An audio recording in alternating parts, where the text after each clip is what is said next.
یا صاحب الزمان یا وارث قرآن. وہ آپ سب بیٹھے اخلاق کو ایک سوشل ایشو میں آپ کی خدمت میں عرض کر رہا ہوں کہ گھر کے ماحول کو بہترین کریں.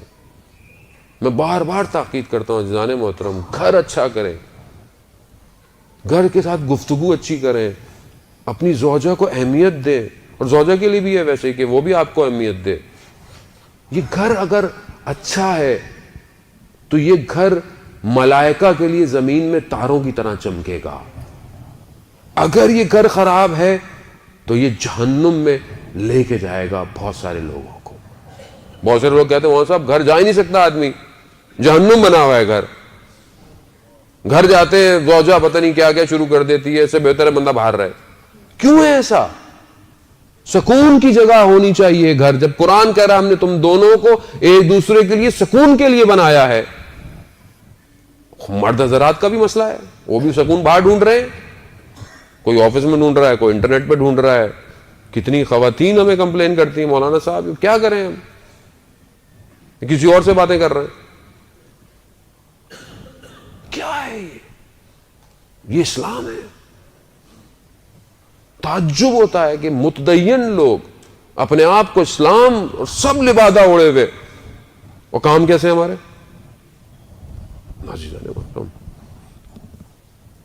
آپ پھر بولیں گے مولانا صاحب پھر اسٹریس دے رہے ہیں. نہیں، اسٹریس کی بات نہیں ہے عزیزان محترم، یہ ذمہ داری ہے. یہ میرے سے تو امام زمانہ نے پوچھنا ہے کہ ہم نے تمہیں بھیجا تھا، تم نے معاشرے کی برائیوں کو کیوں نہیں بولا، بات کیوں نہیں کی؟ تمہیں ڈر تھا کہ تمہیں اگلی دفعہ نہیں بلائیں گے؟ میں نے کہا نہیں یا امام، میں تو اپنی جیب میں استعفیٰ لے کے جاتا ہوں اور ہر جگہ جا کے کہتا ہوں یہ آخری دفعہ آ رہا ہوں. اس لیے بقول جان ایلیا کے کہ جہاں بھی جائیے لوگوں کو خفا کیجیے، خفا کریں. یہ ہم سے خفا ہوں مگر امام کی رضایت ضروری ہے. مولانا رومی نے مصنوی میں ایک واقعہ بیان کیا، میں آپ کی خدمت میں عرض کروں. یہ ایشو بہت زیادہ ہو گیا عزیزان محترم، صبح شام میسیجز اسی کے آتے ہیں، اور ہر معاشرے میں کون سا ہر معاشرے کے اندر یہ مصیبتیں ہوئی ہوئی ہیں. مولانا رومی نے بیان کیا کہ واقعہ مصنوی میں حکایت بیان کی کہ ایک شخص تھا، میں نے پہلے بھی بیان کر چکا ہوں. ایک شخص تھا گاؤں میں، اس کے بڑے مسائل تھے، روحانی مسائل تھے، اقتصادی مسائل تھے. اس نے بولا سنا ہوتا شیخ صاحب ہیں ایک گاؤں میں رہتے ہیں، میرے مسائل حل کریں گے. جب اس کی زمین کاش نکلی تو چلا گیا، شیخ صاحب کا گھر ڈھونڈتے ڈھونڈتے پہنچ گیا. شیخ صاحب کے دروازے پر دق الباب کیا تو اندر سے خاتون نکلی. ان کا شیخ صاحب کہاں ہیں؟ انہوں نے شیخ صاحب کو صلواتیں سنا دی. کون شیخ؟ نہ وہ کسی کام کا نہ کچھ ہے، کوئی نہیں رہتا، یہاں نکل جاؤ. یہ بہت تعجب کیا، میں تو اتنا احترام سمجھتا تھا شیخ صاحب کا. گیا وہ گاؤں میں، دوسری جگہ دیکھا تو ایک تندور، اس سے پوچھا شیخ صاحب کا تو کہاں وہ جنگل میں گئے ہوئے ہیں، وہ لکڑیاں لا کے مجھے بھیجتے ہیں، میرا تندور چلتا ہے، ان کا گزارا ہوتا ہے. وہ بھی جنگل چلا، چلتے چلتے دیکھا جنگل بڑا گھنا ہو گیا تو اسے ڈر لگا کہ پتہ نہیں کوئی جانور نہ آ جائے. پلٹنے لگا تو دیکھا ایک بہت دھان پان سا کوئی بہت نازک سا کوئی شخص آ رہا ہے. تو جب قریب گیا تو دیکھا کہ پوچھا کہ آپ شیخ صاحب کو جانتے ہیں؟ کہا میں ہی ہوں. تو اچانک سے اس نے دیکھا کہ برابر میں ایک ببر شیر بھی ہے کہ جس کی پیٹھ کے اوپر لکڑیاں رکھی ہوئی ہیں. تو یہ گھبرا گیا، بولنے لگا کہ انہوں نے ڈرو نہیں، بیٹھ جاؤ. وہ بھی بیٹھ گیا، وہ شیر بھی وہیں بیٹھ گیا. اب اس نے اپنے مسائل بولنا شروع کیے. تو اس نے آخر میں کہا کہ میں نے جتنا آپ کے بارے میں سنا تھا اس سے زیادہ آپ کو پایا. سارے مسائل آپ نے روحانی، معنویت، اقتصادی سب مدد لے. لیکن کہتا ہے شیخ صاحب مجھے ایک بات سمجھ میں نہیں آئی، میں آپ کے جو گھر گیا تھا، آپ کی جو گھر میں کام کرنے والی ہے بہت بدتمیز ہے. اس نے بڑھا نے آپ کے بارے میں کیا بولا؟ تو انہوں نے بولا کہ میاں صاحب آرام سے بات کیجئے، وہ ہماری زوجہ ہیں، ان کو تحمل کرتے ہیں تو جنگل کا شیر گھٹنے ٹیک کے بیٹھا ہوا ہے. تو اب آپ خوش مت ہوں، اصل میں آپ کی زوجہ بھی آپ کو برداشت کر رہی ہے. یہ دونوں کے لیے عزیزان محترم وہ تحمل، اسلام، صبر. گاڑی کے ویل بیلنسنگ کی ضرورت ہوتی ہے، بیلنس آؤٹ ہو جائے گاڑی ٹھک جائے گی کہیں نہ کہیں جا کے. خود دونوں ویل صحیح ہونے چاہیے. آپ ایک جگہ سٹیپ نہیں لگا دیں گاڑی ٹیڑھی ہو جائے گی آپ کی. دونوں کو صحیح چلنا ہے. آپ اس کو برداشت کر رہے ہیں، وہ آپ کو برداشت کر رہی ہے. ایک وجود کو برداشت کرنا آسان ہے.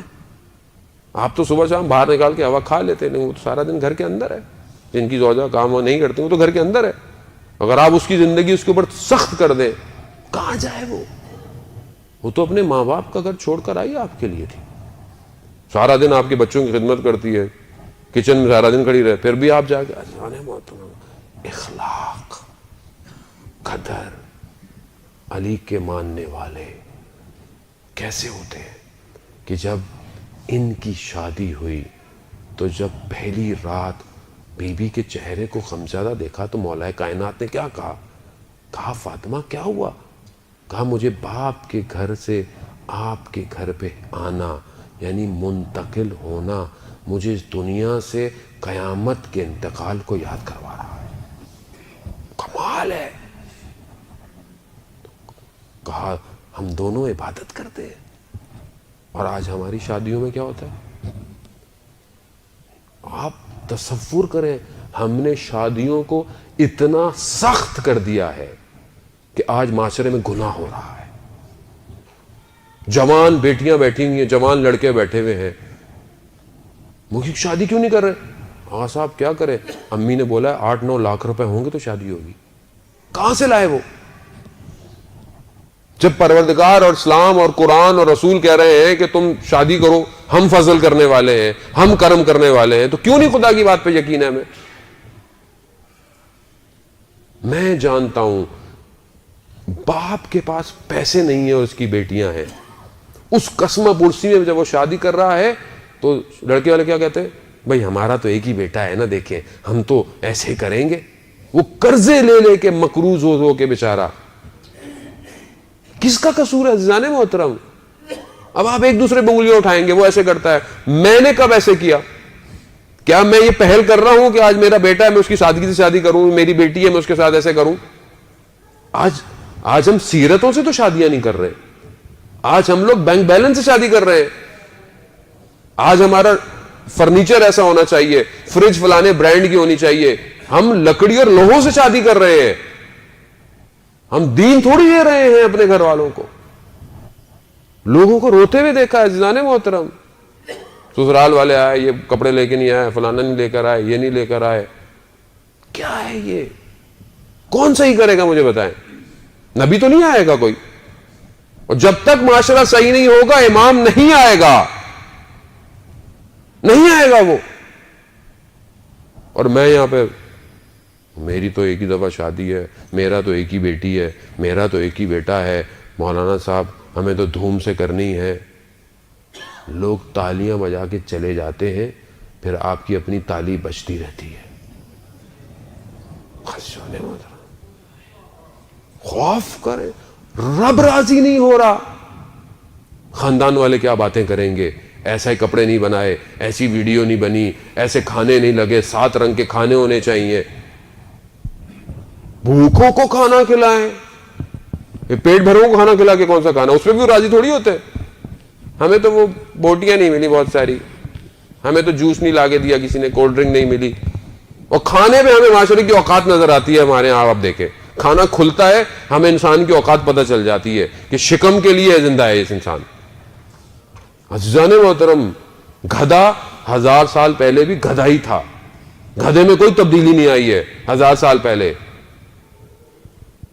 انسان ضعیف ہے بہت سارے معاملات میں، انسان ہوا میں اڑ نہیں سکتا، انسان سمندر کی تہوں میں نہیں جا سکتا، انسان رنگ نہیں بدل سکتا، لیکن اللہ نے انسان کو اس آنکھ اور اس ماتھے کے درمیان، 2 کانوں کے درمیان میں دماغ ایسا دیا ہے کہ وہ جہاز بنا کر پرواز کر سکتا ہے، سب میرین بنا کر سمندر کی تہوں میں جا سکتا ہے، ٹیلیسکوپ بنا کر دنیا کے سارے رنگ دیکھ سکتا ہے۔ گدھا مگر گدھا ہے، 1000 سال بھی پہلے تھا وہ، مگر انسان اگر وہی جانوروں کی طرح ہو۔ ڈھکن کھلتے ہیں جب شادیوں میں تو وہاں پتہ چلتی ہے اوقات انسان کی، سب یوں بھر کے لے کے پلیٹ میں سامنے رکھے ہوئے ہوتے ہیں کہ پتہ نہیں زندگی کا آخری کھانا ہے یہ، پھر تو ملنا ہی نہیں ہے۔ بھائی لفافہ دیا تھا، کچھ تو کھائیں، 4 بوتلیں سامنے رکھ دیں، اور جو ویڈیو بنانے والا تھا کہتا ہے بعد میں بنانا، برا لگے گا، لوگ کیا دیکھیں۔ اب بولیں گے مولانا صاحب تو بالکل ہی زوم ہو جاتے ہیں معاشرے کے اندر، تو کہاں ہوں بھائی؟ میں اسی معاشرے کا ہوں، اور میں آپ کو ممبر کا مسئلہ تو یہی ہوا ہے کہ ممبر نے آپ کو ہوائی باتیں سنائی ہیں 25 سال سے، ہوا میں رکھا ہوا ہے۔ جو فضائل انسان کے ظاہر کو صحیح نہ کر سکے وہ انسان کے باطن کو کیا کریں گے؟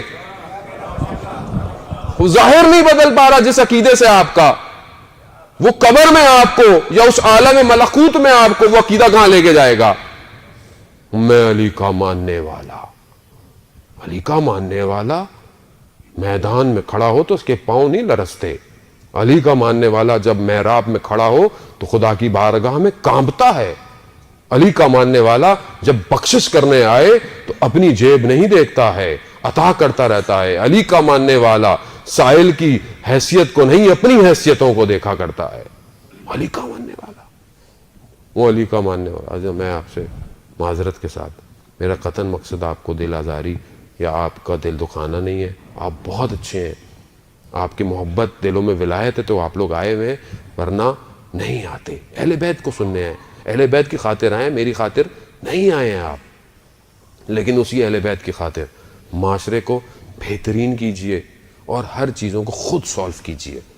اسی آخری جملے کے ساتھ کہ پروردگار ہمیں اس اقرا کے صدقے میں کہ جنہوں نے شب بعثت اپنے رسول کو سکھایا، اس اقرا کا ایک نقطہ ہماری زندگیوں میں ڈال دے تاکہ ہم اپنی زندگیوں میں لگیں کہ ہم اس رسول کے ماننے والے ہیں. صلوات بھیج دے محمد والے محمد، اللہم صلی علی محمد والے محمد.